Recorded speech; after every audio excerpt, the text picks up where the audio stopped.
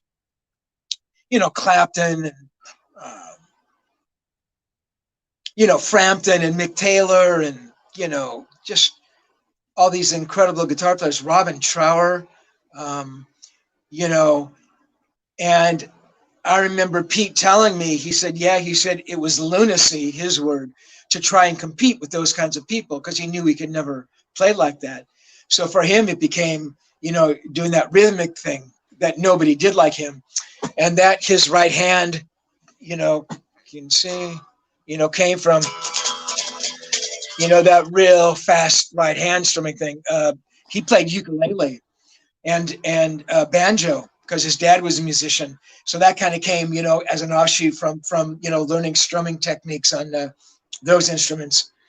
So yeah, it was just that perfect combination of things coming together, and you know, that happens once in a lifetime. Yeah, Now, back in the day when they first came out, he was a Rickenbacker guy, and then later on got into Les Pauls. Um, yeah, that is true. He actually went through all kinds of guitars. I mean, yeah, he was playing Rickenbacker in those early days. Um, uh, Went to those Les Pauls, and then, like we talked about, was played those SGs for a while, and then more recently he plays Strats, and you know, him kind of playing the Strat is like, you know, I mean, I doubt if his volume is even turned up very loud when he plays live anymore. But yeah. hey, I get it. You know, he's been standing in front of loud amps for 50 years. So, but yeah, And he did set the standard for amplification. The double stack Marshall, that was, you know, um, that was Pete. that was all Pete. You know, I remember, you know, him saying to John, he says, well, fuck, if you're going to get that, I'm getting this, you know. Right. And again, it's one of those situations, right, where Jim Marshall is there. And, you know, Jim Marshall saw something in these guys and, you know, built those cabinets for him. It was, you know, it was a confluence of things. You know, I mean, without the Marshalls, would they have been the Who? Hard to say. Yeah. Yeah. Yeah, Pete, I'm sorry, Tony. Yeah, Mike Neese points out that, yeah, Pete played sectors for a while. He certainly did, man. Yeah. Definitely. Um, Let me, before we end things, I want to say again,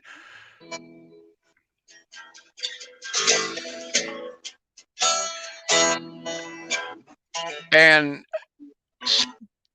why don't I won't use that message? Why don't I just tell her myself? Sandra. Sandra. Hi, guys. Hi, chat. Love you all. Thanks for tuning in. Like, comment, and subscribe all down below. Links are in the description. I'll see you all very soon. How you doing, Sandra? I'm good. Nice to see you. Does Steve have anything Who for show and tell? Yeah, I got a thing here that's pretty fun. Bonus. Excuse me for a second, guys. Of course.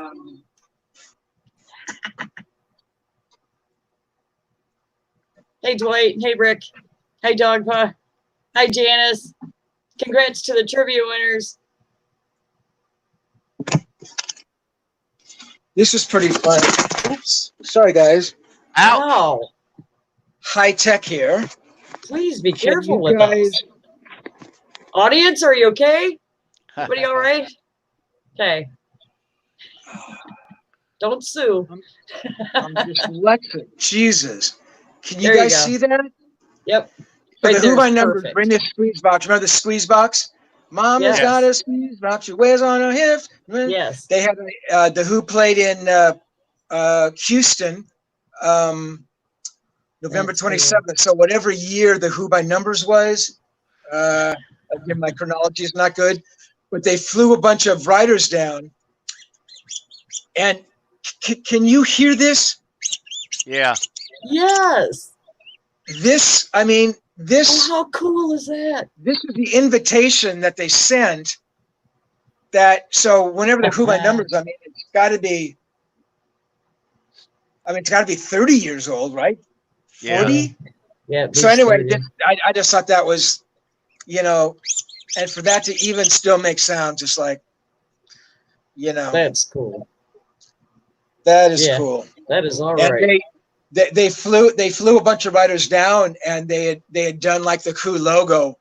I don't know if that was actually the Who's plane they sent to pick us up, or somebody actually chartered this, little whatever kind of planes those are, 707s, and put the Who logo on the side of the plane. And but I remember that was pretty unbelievable. Trying to think what else I have. Yeah, I got some various backstage passes and stuff in the other room.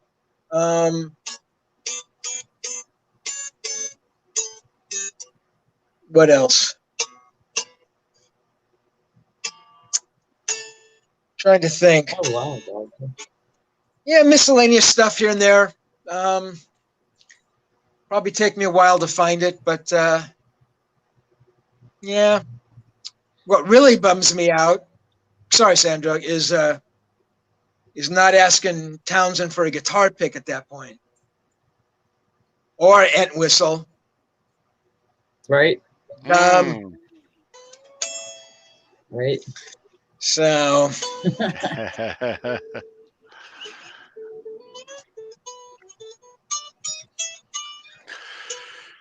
Steve has had a couple of vintage Who picks. I've got a couple off of Steve in his eBay store in the past. Steve, I think Steve has some Who picks in there now. Am I right, Steve? Up on eBay. Yeah. Yeah, there's some stuff up there. Actually, hang on one sec. Thought you'd bring that up.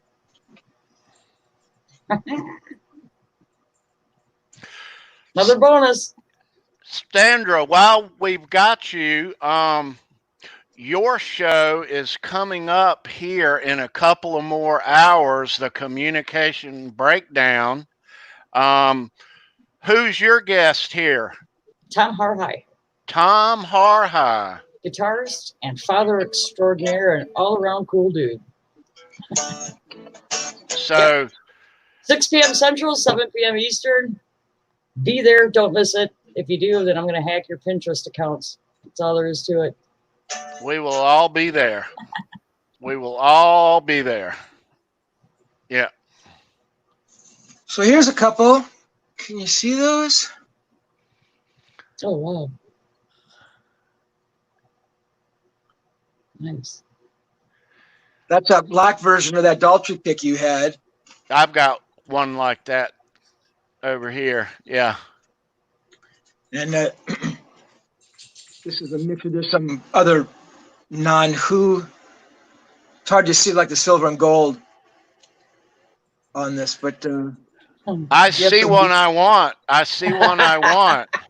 Sorry, buddy. Which one is it, Tony? The Olympics. I don't have that one. The Olympics? Yeah. Oh, that one. Yep. Nice. We'll see. We'll see if you're nice.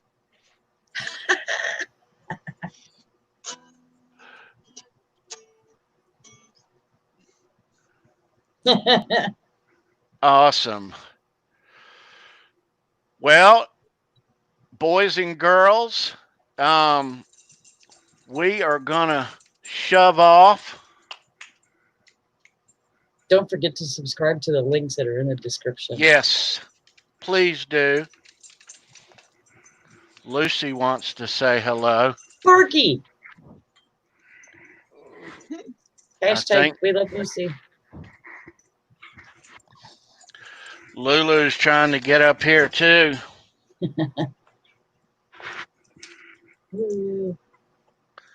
I would say hashtag we love wieners, but that probably wouldn't go over well. All right, guys. All right. Okay.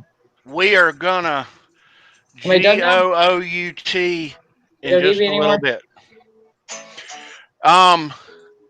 No. No. There you are. While we've got you, thank you so much for everything you do here, Sandra. Oh, We you're love really you. welcome. Thank My you so pleasure. very much. It's an honor. Yeah. You guys are great to work with. Absolutely. Can I go All now? right. You can go now. We'll catch up here in a couple hours on your channel. Yeah. Steve, have a great rest of your day and have a great week. It's always good seeing you. And it's Thanks, always a Sandra. You blast too. listening to your stories. But yeah, you should Thank play you more so guitar. All right. Next time I'm going to plug it. Next time I'm going to plug it in. Then you're really going to be in for something. Uh-oh. Better hang on to something. Nothing wrong with that. Bye, guys. All right, Sandra. See ya. All right, everybody. Steve, have a great week. Hang out backstage after we say goodbye here. Everybody, have a great week. I appreciate you coming by. We will be back next week at this same time. And I